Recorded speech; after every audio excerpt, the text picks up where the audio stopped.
Sa pagpapatuloy po ng ating catechetical walk through the Mass, sinimulan na po natin last Sunday ang pagpapaliwanag sa first of the two main parts of the Mass, the liturgy of the Word.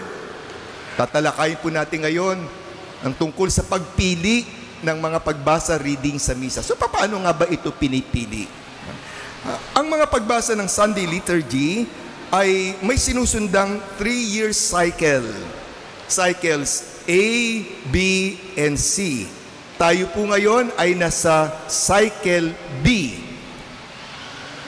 Ang cycle A po, karamihan ng gospel readings ay kinukuha kay St. Matthew. Sa cycle B, ngayon nga po, kay St. Mark.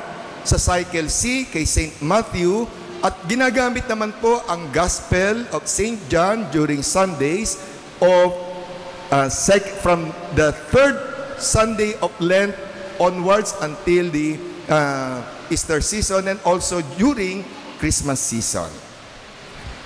Ang mga pagbasa ay hango sa iba't ibang bahagi ng Biblia. Old Testament, the Psalms, the New Testament, and then the Gospel.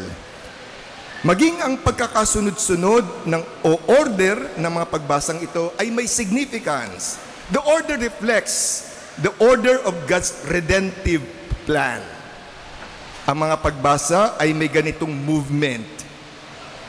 Mula sa lumang tipan, patungo sa bagong tipan, mula sa bayan ng Israel, bayan ng Diyos, patungo sa bagong bayan ng Diyos, ang katawan ni Kristo, ang simbahan. So, ang Ebanghelyo ang pinaka-climax, tugatog ng liturgy of the Word. Itinatampok dito si Jesus bilang the center of the salvation history. Ang buong banal na kasulatan ay tumutukoy kay Kristo at sa pagliligtas na hatid ng Diyos sa pamamagitan ni Kristo.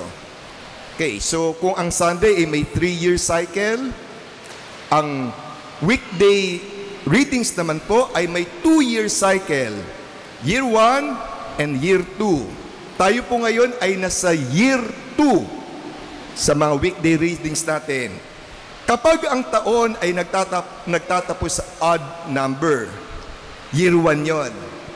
Kapag nagtatapos sa even number tulad ng 2024, Year 2. Kaya tayo po ngayon ay nasa Year 2. Meron po tayong sinusundang mga liturgical seasons. Ito pong liturgical seasons na ito ang bumubuo sa tinatawag nating liturgical year ng simbahan na nakapaloob naman sa liturgical calendar ng ating simbahan. Kaya ang isang taon sa simbahan binubuo ng mga liturgical seasons. So, ang mga pagbasa natin sa misa ay tumutugma sa iba't ibang panahon, liturgical seasons at sa mga kapistahan ng simbahan. So, ginagabayan tayo ng simbahan sa paglalakbay natin sa liwanag ng buhay, misyon, pagkamatay, pagkabuhay at pag-akyat sa langit ni Kristo through the seasons of the liturgical year. Ang isang liturgical season ay batay sa isang yugto ng buhay ni Kristo. Okay? Kaya ang pagkakasunod-sunod ng mga liturgical seasons ay tumutugma sa iba't ibang yugto ng buhay ni Kristo. Halimbawa po, ang Christmas season, ang mga pagbasa ay tungkol siyempre sa pagsilang, birth and nativity of Jesus. So, tatalakayin po natin ng mas malaliman ang bagay na yan sa susunod na linggo. At this point, I just would like to mention the liturgical seasons of the church.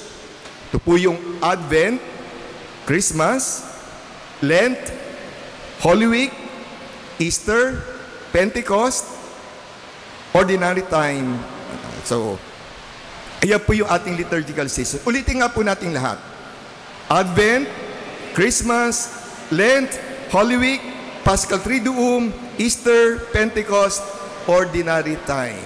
So yan yung mga panahon, seasons sa ating simbahan. Next week po, sa mga susunod na linggo, papaliwanag natin na mas malaliman yan. So bibigyan din natin na ang buong liturgical year ay patungkol sa Panginoong Kristo. Kaya, ang mga pagbasa, readings of the Mass sa iba't ibang liturgical seasons ay panawagan sa atin na makibahagi sa buhay, misyon, pagkamatay at pagkabuhay ni Kristo. So tulad po na aking nabanggit, mas tatalakayin natin yan ng mas malaliman sa mga susunod na linggo. Kaya abangan ang susunod na pagpapaliwanag.